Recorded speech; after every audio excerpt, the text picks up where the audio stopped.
Hello dear student, आप सभी का एक बार फिर स्वागत करते हैं अपने इस यूट्यूब चैनल पे। तो आज के इस वीडियो हम लोग क्लास 10 सामाजिक विज्ञान का जो चैप्टर नंबर फर्स्ट है, यूरोप में राष्ट्रवाद का उदय, इस चैप्टर के हम सभी मोस्ट इम्पोर्टेंट ऑब्जेक्टिव क्वेश्चन करने वाले हैं। इस वीडियो को देखने के बाद इस चैप्टर से एक भी प्रश्न बाहर नहीं जाएगा। यदि आप इस 10 मिनट के वीडियो को एकदम अच्छे से देख लेते हैं और नोट कर लेते हैं कॉपी में, तो एक भी नंबर आपका इस चैप्टर से नहीं कटेगा। ये अभी वो विकल्पी प्रश्न चल रहा है, इसके बाद मैं इसका शॉर्ट टाइप आंसर और लॉन्ग टाइप क्वेश्चन इस चैप्टर का करा दूंगा, फिर हम लोग अगले चैप्टर का भी कर लेंगे। ठीक है, तो यदि आप वीडियो को पहली बार देख रहे हैं तो वीडियो को लाइक और चैनल को सब्सक्राइब जरूर कीजिएगा।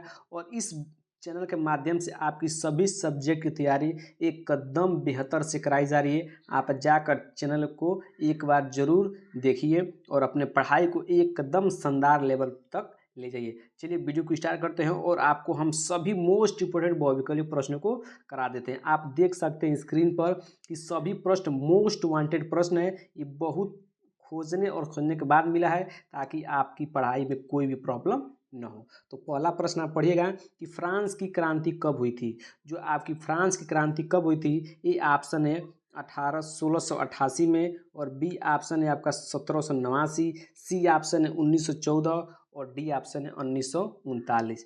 तो आपका इसमें राइट आंसर क्या हो जाएगा? आपको राइट आंसर इसमें दिखाई दे रहा होगा कि आपका राइट आंसर क्या होगा। ठीक है, बाकी चलिए इसका राइट आंसर बताइए। मैंने सभी उत्तर को छिपा दिया है ताकि आपकी पढ़ाई कहाँ तो कोई आप खुद पहले देखिए, उसके बाद मैं बताऊंगा। तो इसका राइट आंसर क्या हो जाएगा? इसका राइट आंसर हो जाएगा फ्रांस की क्रांति 1789 ईस्वी में हुई थी। ऑप्शन नंबर एक क्या हो जाएगा? इसका राइट आंसर हो जाएगा। ऑप्शन नंबर एक क्या हो जाएगा? इसका राइट आंसर हो जाएगा। तो यदि आपका पहला सही है तो आप अपना एक नंबर जोड़ लीजिएगा। ठीक है, चलिए दूसरे नंबर पर बढ़ते हैं। कह रहा है कि फ्रांस में गणतंत्र की घोषणा कब हुई? मोस्ट वांटेड क्वेश्चन है कि फ्रांस में गणतंत्र की घोषणा कब हुई थी। तो इसका राइट आंसर बताना है। आपका ऑप्शन पहला है 1815, 1830, 1848 और 1871 में।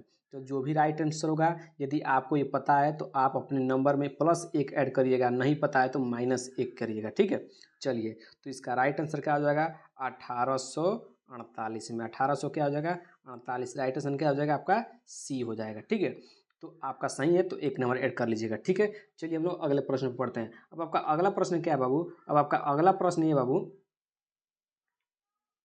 कि 1789 ईस्वी में फ्रांस किस प्रकार का राज्य था। मोस्ट वांटेड क्वेश्चन है, इस बार 2025 में इस प्रश्न का आना तय है। क्या है बाबू कि 1789 ईस्वी में फ्रांस किस प्रकार का राज्य था?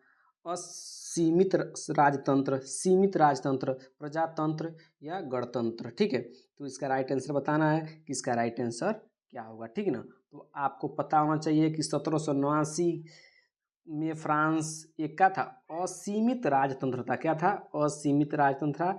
ऑप्शन नंबर फर्स्ट इसका क्या हो जाएगा? सही हो जाएगा। ऑप्शन नंबर एक क्या हो जाएगा? इसका राइट आंसर हो जाएगा ऑप्शन एक। ठीक है, चलिए अब हम आगे बढ़ते हैं। अब अगला प्रश्न है कि नेपोलियन का संबंध किस देश था। मोस्ट वांटेड प्रश्न है, अब मोस्ट वांटेड, इसको आप जरूर नोट कर लीजिएगा कि इंपॉर्टेंट क्वेश्चन है। आपको पहले ही इस पर लिख दिया गया है कि इंपॉर्टेंट क्वेश्चन है। ठीक ना, नेपोलियन का संबंध किस देश था?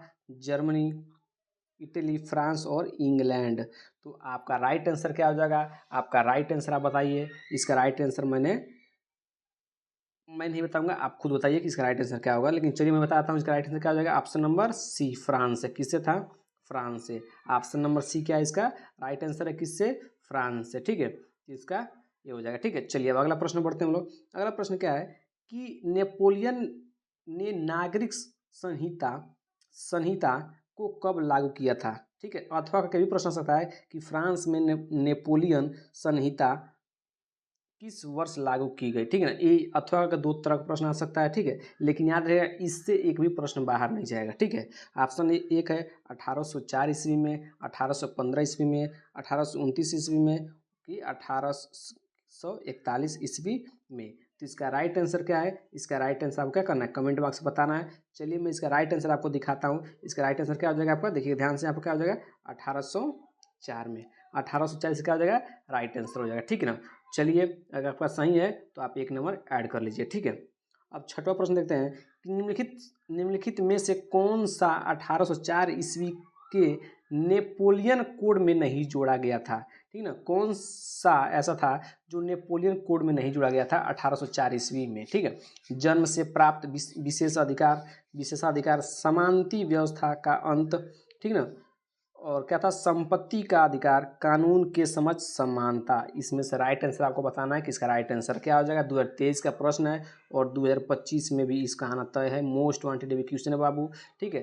तो चलिए इसका राइट आंसर क्या होगा मैं बताता हूँ। आपका राइट आंसर क्या है आप देखिएगा, ठीक है। यहाँ पर देखिएगा, ठीक है, ठीक, देखिए यहाँ पर आप देखिएगा और सही होगा तो आपका 1 नंबर ऐड कर लेना, ठीक है। तो जन्म से प्राप्त विशेषाधिकार नहीं था, ठीक है, नहीं जोड़ा गया था, ठीक है। तो ये रहे आपके 6 प्रश्न। अब चलिए 7वां प्रश्न कह रहा है कि राष्ट्रवाद का प्रारंभ सर्वप्रथम किस देश से हुआ था। तो इसका आंसर मैं आपको अगले पेज पे बताता हूँ, चलिए, ठीक है। अगला प्रश्न क्या है, कह रहा है कि राष्ट्रवाद का प्रारंभ सर्वप्रथम किस देश में हुआ, ठीक है। इंपॉर्टेंट क्वेश्चन है। 23/22/2020 में तहलका मचा चुका है, ठीक है, ठीक है। और यात्रा का भी प्रश्न आ सकता है कि राष्ट्रवाद का प्रारंभ किस देश से हुआ, वह है, ठीक ना।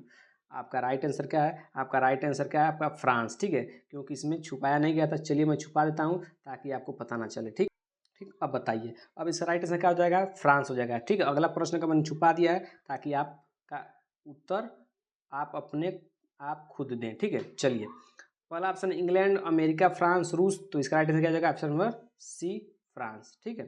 चलिए 8वां प्रश्न करते हैं। 8वां प्रश्न क्या है बाबू, 8वां प्रश्न कह रहा है कि राष्ट्रवाद की अवधारणा का जन्म किस घटना से माना जाता है। ऑप्शन 1 धर्म सुधारक आंदोलन से, पुनर्जागरण से, फ्रांस की क्रांति से, या गौरवपूर्ण क्रांति से। तो इसका राइट आंसर क्या हो जाएगा, इसका राइट आंसर क्या हो जाएगा, आप पहले सोचिए फिर मैं बताता हूँ, ठीक ना। तो चलिए राइट आंसर बताया जाए। राइट आंसर खोला जा रहा है, आपको पता होना चाहिए किस क्रांति से, फ्रांस की क्रांति से, ठीक है। तो इस तरह आपके 8 प्रश्न हो गए। अब हम लोग चलते हैं अगले प्रश्न की तरफ।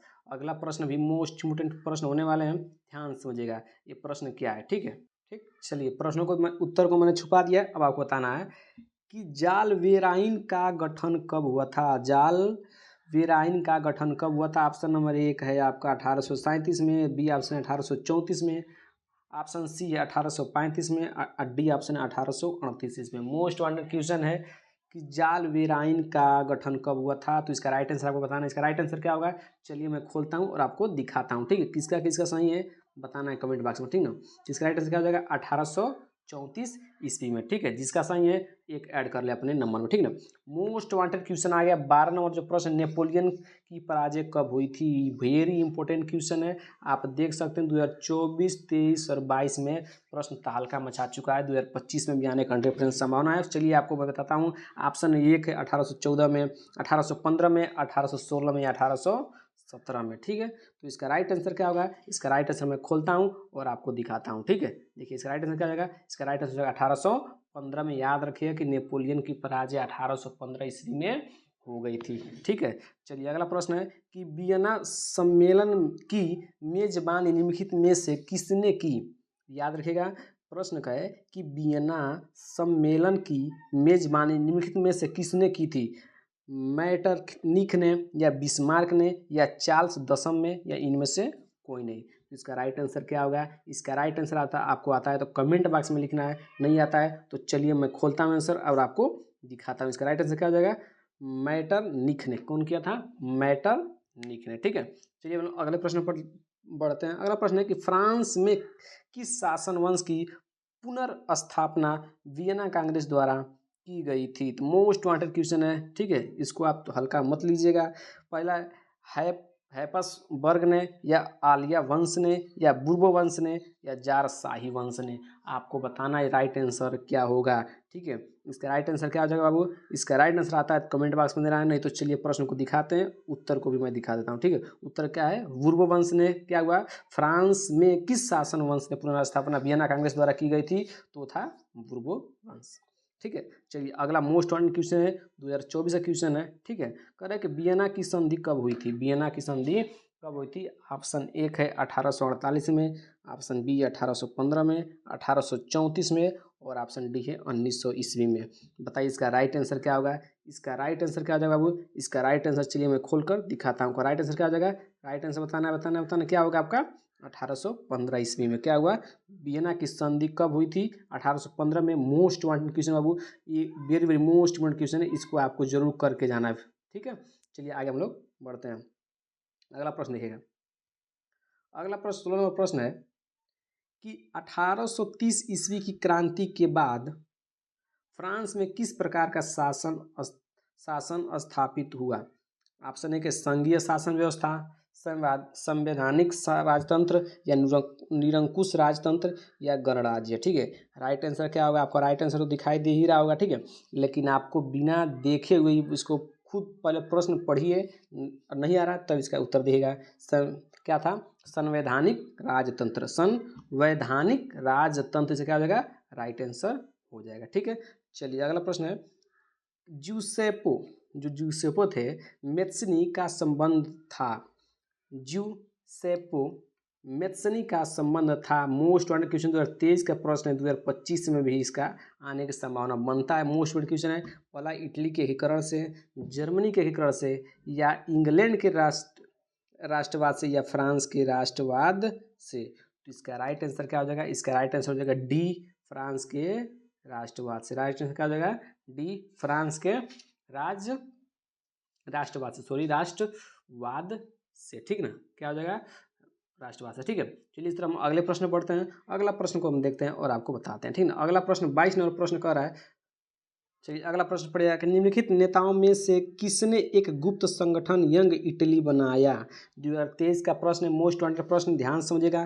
पहला ऑप्शन है विक्टर इमानुएल द्वितीय ने, जूसेपे मेत्सनी ने, या काउंट काबूर ने, या जूसेफे गैरीबाल्डी ने। राइट आंसर क्या होगा। राइट आंसर बताइए क्या होगा। मैंने सभी उत्तर को छिपा दिया है, यदि आप खुद से ट्राई कीजिएगा, नहीं तो मैं फिर आंसर खोलूंगा ही। ठीक है, तो इसका राइट आंसर चलिए खोलते हैं और आपका बताते हैं। इसका राइट आंसर क्या हो जाएगा। इसका राइट आंसर होगा जूसेफ मेत्सनी ने, जूसेफे मेत्सनी ने। ठीक है, चलिए अगला प्रश्न पढ़ते हैं। अगला प्रश्न कर रहा है कि इटली एवं जर्मनी के एकीकरण के विरुद्ध निम्न में से कौन था। मोस्ट वांटेड क्वेश्चन बाबू, इसको जरूर याद कर लीजिएगा। ठीक है, इंग्लैंड, ऑप्शन बी रूस, ऑस्ट्रिया, या क्या है प्रसा। ठीक है, तो इसका राइट आंसर क्या होगा। इंपॉर्टेंट क्वेश्चन है। इसका राइट आंसर मैं बताता हूँ और आपको दिखाता हूँ। ठीक है, देखिए राइट आंसर क्या था। ऑस्ट्रिया, जो क्या था इटली एवं जर्मनी के एकीकरण के क्या था विरुद्ध था। ये नहीं चाहता था कि इटली और जर्मनी क्या हो आपस में मिले। ठीक है, अब चलिए अगला प्रश्न देखिए। अगला प्रश्न 24 नंबर प्रश्न है कि निम्नलिखित में से किस युद्ध में जर्मनी के एकीकरण का स्वप्न पूर्ण हो गया। ठीक है, जो सपना था, निम्नलिखित में से किस युद्ध में जर्मनी का एकीकरण का सपना क्या हो गया, पूरा हो गया। ठीक ना, फ्रांस प्रसा युद्ध, फ्रांस इटली युद्ध, ऑस्ट्रिया का युद्ध, या जालवे राइन का युद्ध। मोस्ट वांटेड एबी क्वेश्चन बाबू 2012 का प्रश्न है, लेकिन इसका संभावना ज़्यादा आने के लिए इसलिए इस बार इसको ला दिया गया है। ठीक है, तो इसको याद रखिएगा। इसका राइट आंसर क्या हो जाएगा, चलिए मैं बताता हूँ। इसका राइट आंसर क्या हो जाएगा, फ्रांस प्रसा युद्ध में ऑप्शन नंबर ए इसका राइट आंसर हो जाएगा। ठीक है, अगला प्रश्न को बढ़ते हैं। अगला प्रश्न कह रहा है कि प्रसा के राजा विलियम प्रथम को जर्मनी का सम्राट कब घोषित किया गया था। इंपोर्टेंट क्वेश्चन है, इंपोर्टेंट आगे ही लिख दिया गया है। इंपोर्टेंट क्वेश्चन है, 2023-2022 का प्रश्न है। देखिए पहले 12 में पूछा गया, फिर अब ये 23 में आ गया और 2025 में भी आ जाएगा। ठीक है, तो टेंशन नहीं लेना है, इससे एक भी प्रश्न बाहर नहीं जाएगा। चलिए ऑप्शन एक है दिसंबर 1870 में, जनवरी 1870 में, जनवरी 1871 में, जनवरी 1872 में। तो राइट आंसर पेश कीजिए। आप नहीं आ रहा तो फिर मैं खोल रहा हूँ आंसर को और आपको बताता हूँ। इसका राइट आंसर क्या हो जाएगा, जनवरी 1871 में ऑप्शन नंबर सी क्या हो जाएगा, राइट आंसर हो जाएगा। ठीक है, तो चलिए बढ़ते अगले प्रश्न की तरफ। अगला प्रश्न है कि उदारवाद से क्या तात्पर्य है। मतलब उदारवाद से तात्पर्य है, मतलब उदारवाद से अर्थ है निजी संपत्ति का अभाव, राज्य द्वारा आर्थिक गतिविधियों पर पाबंदी, व्यक्ति को स्वतंत्रता तथा कानून के समक्ष समानता, या कुछ लोगों के हाथ में शासन की शक्ति। उदारवाद का अर्थ क्या होता है ये आपको पता होना चाहिए। 2023 का प्रश्न है। इसका राइट आंसर क्या होगा, इसका राइट आंसर चलिए मैं आपको दिखाता हूँ। इसका राइट आंसर क्या हो जाएगा, इसका राइट आंसर होगा व्यक्ति को स्वतंत्रता तथा कानून के समक्ष समानता। ठीक है, तो ये आपका इतना प्रश्न हो गया। फिर चलिए हम लोग अगले प्रश्न करते हैं। इस वीडियो के बाद इस चैप्टर से एक भी प्रश्न बाहर नहीं जाने वाला है, ये पूरा वादा है हमारा। ठीक है, चलिए 27 नंबर प्रश्न आप देख सकते हैं, मोस्ट इम्पोर्टेंट प्रश्न है। निम्नलिखित में से यह किसका कथन है? जब फ्रांस छींकता है तो बाकी यूरोप को सर्दी जुकाम हो जाता है। देख लीजिए, मोस्ट वांटेड प्रश्न आ गया, इसको मैंने छुपा रखा है। चलिए इसका उत्तर मैं आपको बताता हूँ और ऑप्शन को भी दिखाता हूँ। ठीक है, आइए देखिए, पहला ऑप्शन है काबूर, बिस्मार्क, मेजनी या मैटरनिख ने।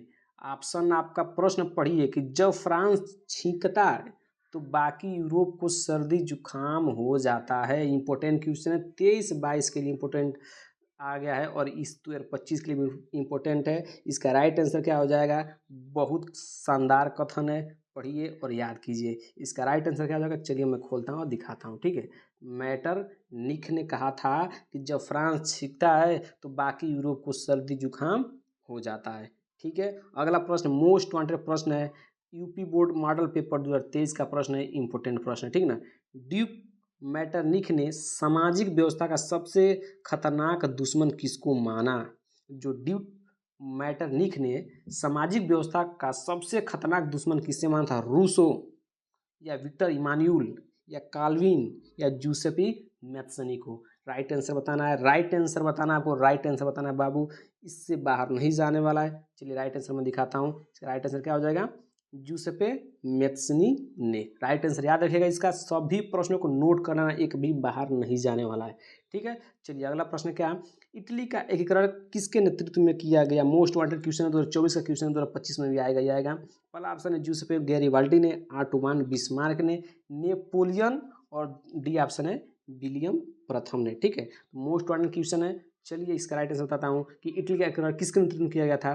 तो आपको बताना चाहिए Ottoman Bismarck, sorry Joseph Garibaldi ने। इटली का, जब फ्रांस की बात होगी, जब देखिएगा, जब इसमें आपका एक और प्रश्न है कि फ्रांस का एकीकरण किसके नेतृत्व में किया गया था? सॉरी जर्मनी का, किसका? जब जर्मनी की बात आएगी तो कौन किया था? ऑटोमान बिस्मार्क ने। और इटली का एकीकरण किसके नेतृत्व में किया गया था? तो जूसेफ गैरिबाल्डी ने। दो प्रश्न इसमें आ सकता है, एक इटली का एकीकरण और जर्मनी का एकीकरण। तो जर्मनी का एकीकरण किसने किया था? ऑटोमान बिस्मार्क ने। और इटली का एकीकरण किसने किया था? जूसेफ गैरिबाल्डी ने। ठीक है, आखिरी प्रश्न है, मोस्ट वांटेड प्रश्न है कि 1789 में फ्रांस में राष्ट्रवाद की प्रथम अभिव्यक्ति का क्या परिणाम हुआ? ऑप्शन है कि फ्रांस की क्रांति, नेपोलियन का उदय, जर्मनी का एकीकरण या निरंकुश राजतंत्र का प्रारंभ।